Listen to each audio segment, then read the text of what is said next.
इंदौर के पीपलिहाना क्षेत्र में निर्माणाधीन अंतर्राष्ट्रीय स्तर के स्विमिंग पूल का कार्य प्रगति का आईडी अध्यक्ष जयपाल सिंह चावड़ा ने कैबिनेट मंत्री तुलसीराम सिलावट के साथ स्विमिंग पूल के कार्य का निरीक्षण किया और साथ ही प्रगति की समीक्षा की। इस दौरान उन्होंने स्विमिंग पूल में जल्द कार्य पूर्ण करने और इसे लेकर अधिकारियों को निर्देश भी दिए। निर्माणाधीन स्विमिंग पूल का निरीक्षण के बाद पत्रकार चर्चा के दौरान आईडी अध्यक्ष जयपाल सिंह चावड़ा ने बताया कि इंदौर में बनने वाले अंतर्राष्ट्रीय स्तर का स्विमिंग पूल का काम फिलहाल 80% पूर्ण हो चुका है और 20% बचे हुए काम को जल्द से जल्द पूरा कर लिया जाएगा। हालांकि जिस गति से अंतर्राष्ट्रीय स्तर के स्विमिंग पूल का काम चल रहा है उसे देखते हुए ऐसा नहीं लग रहा कि यह स्विमिंग पूल अपनी समय सीमा में बनकर तैयार हो जाएगा। हालांकि आईडी अध्यक्ष ने ठेकेदारों से 2 शिफ्ट में काम करने के निर्देश अधिकारियों को दिए हैं ताकि तय समय सीमा में इसका काम पूर्ण हो सके। हालांकि आईडी अध्यक्ष ने अप्रैल माह में अंत तक खिलाड़ियों के लिए स्विमिंग पूल बनकर तैयार होने की उम्मीद जताई है। आपको बता दें कि इस इंटरनेशनल स्विमिंग पूल की घोषणा प्रदेश के मुख्यमंत्री शिवराज सिंह चौहान द्वारा 2010 में की गई थी। इसके बाद से आज तक रुक कर और कोरोना वायरस के चलते स्विमिंग पूल का काम प्रभावित होता रहा, लेकिन जयपाल सिंह चावड़ा के आईडी अध्यक्ष बनने के बाद एक बार फिर स्विमिंग पूल के निर्माण में गति आई है। अब क्या इस इंटरनेशनल स्विमिंग पूल का निर्माण निर्धारित समय सीमा में पूरा हो पाएगा या नहीं, यह देखने वाली बात होगी। अभी 19 तारीख को एक जो कचरे से खाद एक बड़ा काम है। इंदौर जब भी कुछ करता है तो अद्भुत करता है। इंदौर विकास प्राधिकरण ने भी देखो ये इतना बड़ा काम अंतर्राष्ट्रीय स्विमिंग पूल बनाया है, क्योंकि खेल की नगरी है, कला की नगरी है, संस्कृति की नगरी है, शिक्षा की नगरी है और आर्थिक राजधानी है। तो ये काम जिस प्रकार से भी 19 तारीख को प्रधानमंत्री का बन रहा है, अभी तारीख निर्धारित पर निश्चित है कि 19 तारीख को आ रहा है। ये बड़ी सौगात होगी और ये प्रेरणा बनेगा कि दूसरे प्रांत भी इस योजना का लाभ लेंगे। ये हमारा मकसद है। केन-बेतवा को लेकर भी केन-बेतवा एक मध्य प्रदेश का बड़ा सौगात है और ये देश के प्रधानमंत्री परम सम्माननीय नरेंद्र मोदी जी की अध्यक्षता में ये 44,000 करोड़ की योजना है, जो निरंतर मुख्यमंत्री का प्रयास, मध्य प्रदेश की कोशिश और मध्य प्रदेश का एक संकल्प था। क्योंकि कई वर्षों से जो बुंदेलखंड जल के अभाव में और सिंचाई का रकबा जल के अभाव हम नहीं कर पा रहे थे, ये राष्ट्रीय परियोजना है। मैं सोचता हूँ कि बुंदेलखंड का तकदीर और तस्वीर दोनों बदलेगी। मैं आपको बताऊँ, ये योजना जिस दिन प्रारंभ हो जाएगी, मध्य प्रदेश में 8,11,000 हेक्टेयर में हम सिंचाई करेंगे और शुद्ध जल पीने का 62 लाख लोगों को पीने का पानी मुहैया कराया जाएगा और 106 मेगावाट बिजली उपलब्ध होगी। कई पर्यटन आएंगे, युवाओं को रोजगार मिलेगा और बुंदेलखंड तो कई वर्षों से जल के अभाव में बहुत बड़ी दिक्कत थी। मैं तो फिर से कह रहा हूँ कि देश के प्रधानमंत्री का मैं पूरे मध्य प्रदेश के हर भाई और बहनों की तरफ से जो मुख्यमंत्री जी के नेतृत्व में ये एक बड़ी सौगात हमको मिली है और सौगात के बाद इस बजट में 1400 करोड़ रुपए केन-बेतवा के लिए काम प्रारंभ करने के लिए हमें मिल रहे हैं। अभी हमने पिछले दिनों यहाँ खेल जगत से संबंधित जितनी संस्थाएं हैं, जितने लोग हैं और आप सब जानते हैं, हम भी इससे परिचित हैं कि यहाँ खेल से संबंधित बड़ी हस्तियाँ हैं। ऐसे सब लोगों को एक दिन आईडी में बुला करके उनके साथ मीटिंग करेंगे।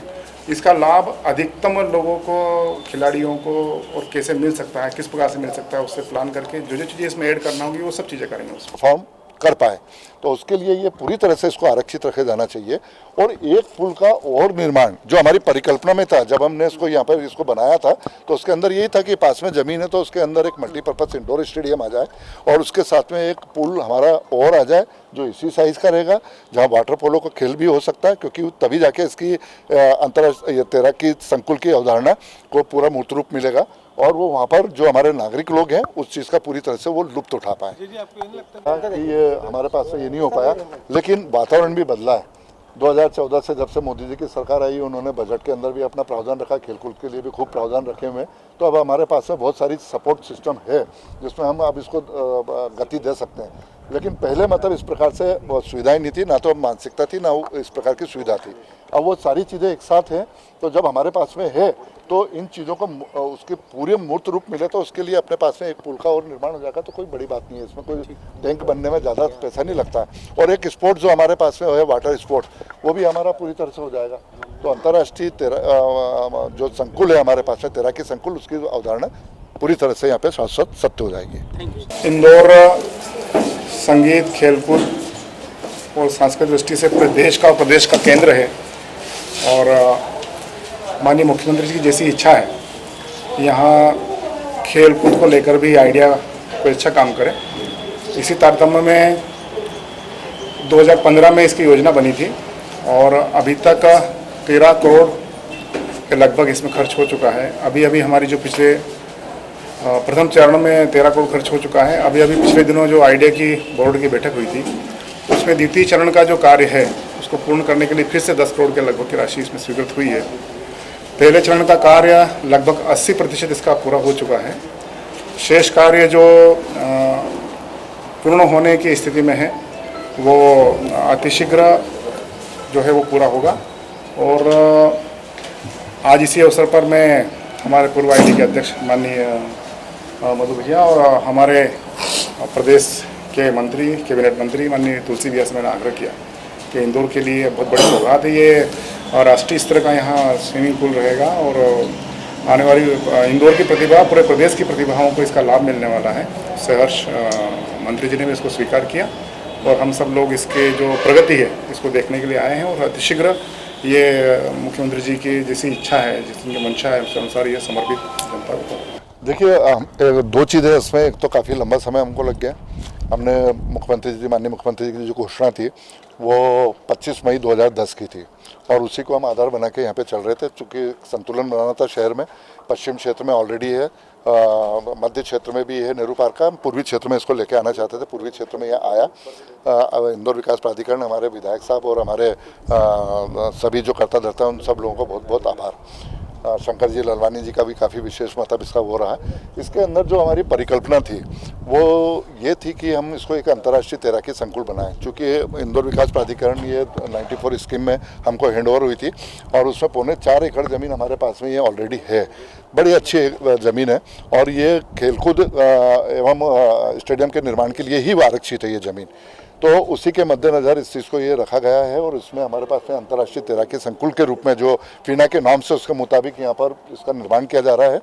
इसमें हम चाहते थे कि एक हमारे पास में डाइविंग का आए और एक रेसिंग के लिए रहे जो हमारे परफॉर्मर्स के लिए रहे हम, और एक हमारे पास में पुल और हम चाहते थे, और वो पुल चाहते थे हम वाटर पोलो के लिए। चूँकि हमारे पास में रेसिंग वाला पुल और डाइविंग का ये आ चुका है, आ रहा है, और इसमें अभी काफ़ी इलेक्ट्रॉनिक इक्विपमेंट्स लगने, मैकेनिकल और इलेक्ट्रॉनिक इक्विपमेंट्स लगने। इंदौर विकास प्राधिकरण ने अपनी द्वितीय चरण में उसको माननीय चावड़ा जी ने इस बैठक में रखा था और उसको उन्होंने सैंक्शन भी कर दिया। अब इसमें एक हमारे पास में एक संभावना बनती है कि चूँकि अकेला ये पुल रहेगा, बड़ा पुल, और जो हमारे क्षेत्र के जो नागरिक हैं, ये नागरिक अपने सीखने की दृष्टि से तो एक लर्निंग पुल बन गया बच्चों के लिए और उनके लिए, छोटा है वो 18 मीटर का। लेकिन जो अन्य नागरिक हैं जो इसमें अपने स्वास्थ्य की दृष्टि से और तैराकी का लुत्फ उठाना चाहते हैं, उन लोगों के लिए भी एक पुल जो वाटर पोलो के रूप में रहे वो बहुत अच्छा रहेगा। अदरवाइज़ क्या होगा कि वही लोग इधर आएंगे, और इधर आएंगे तो ये जितने भी जो हमारे इक्विपमेंट्स हैं और ये वो इसको सबको, और परफॉर्मेंस जो हमारे हैं जो अंतर्राष्ट्रीय स्तर पे अपने आप को स्थापित करना चाहते हैं, उन लोगों को वो सुविधा नहीं मिलेगी जिसके लिए इसकी परिकल्पना करके बनाया गया था। ये प्रोफेशनल के लिए आरक्षित रखा जाए। इसके अंदर वाटर टेम्परेचर को मेंटेन किया जाना है। इसके अंदर टच पैड रहेंगे, इलेक्ट्रॉनिक टच पैड रहेंगे, इसमें डाइविंग बोर्ड रहेंगे, और वो सारी चीज़ उसको इस तरीके से पूरी तरह से वातावरण बना के दिया जाएगा कि वो अंतर्राष्ट्रीय स्तर पे किसी भी स्तर के स्विमिंग पूल पे अगर वो जाता है तो वो पहले से मानसिक रूप से यहाँ पर अभ्यस्त रहे, तो जिससे वहाँ पर उसको किसी भी प्रकार से उसके मन के अंदर विसंगति नहीं आ पाए और वो अपने बेस्ट से बेस्ट परफॉर्म कर। बसों को लेकर के जो इस व्यवसाय से जुड़े सारे लोग हैं, साथ ही साथ वहाँ के व्यापारी वर्ग हैं, वो सब लोग आए थे आईडी में। बाकी लोगों से मिले हैं, वो सांसद जी से मिले हैं, बाकी नेताओं से मिले हैं, प्रशासनिक अधिकारियों से मिले हैं। हमने भी उनकी बात सुनी है। बात सुनने के बाद में लगा है कि उसका पूरी तरीके से पूरी क्षमता का उसका उपयोग होना चाहिए सरवटी बस स्टैंड का। साथ ही साथ उनको ये मन में शंका है कि यदि ISBT नायता मुंडला और ISBT यदि MR10 यदि चालू होता है तो बसों को वहाँ शिफ्ट कर दिया जाएगा, इस कारण से हमारा व्यापार व्यवसाय पर असर पड़ेगा। तो उनको ये बताया है कि दोनों बातों का ध्यान रखें। मोटा ये कि जैसे जैसे शहर बढ़ता है तो हमको ये सारी व्यवस्थाओं को भी सुचारू रूप से चलाने के लिए कई प्रकार के निर्णय करना पड़ते हैं, किंतु उनको इस बात के लिए आश्वस्त किया है कि आपके व्यापार व्यवसाय में इसके कारण से कोई दिक्कत नहीं आएगी और एक बीच का रास्ता ऐसा निकाल लेंगे जिसके आपका जो काम है वो भी चलता रहे। ISBT जो दोनों दिशाओं बने हैं उनका पूरे उनकी क्षमता का पूरा उपयोग हो जाए और जनता को भी, जैसे बार बार ये विषय आता है कि यातायात को लेकर के इंदौर में, उससे भी राहत मिल सके। इसे बीच का रास्ता सब लोगों से, प्रशासनिक अधिकारियों के साथ बैठ करके, व्यापारियों के साथ बैठ करके, और ID ने जो ये बड़ा एक लगभग ये समझ लो कि 80-90 करोड़ का जो ये खर्च किया है जनता के सुविधा के लिए, इसका भी लाभ मिल सके, जैसा प्लान कर रहे हैं उसको। चावड़ा जी, IDA के जो काम चल रहे हैं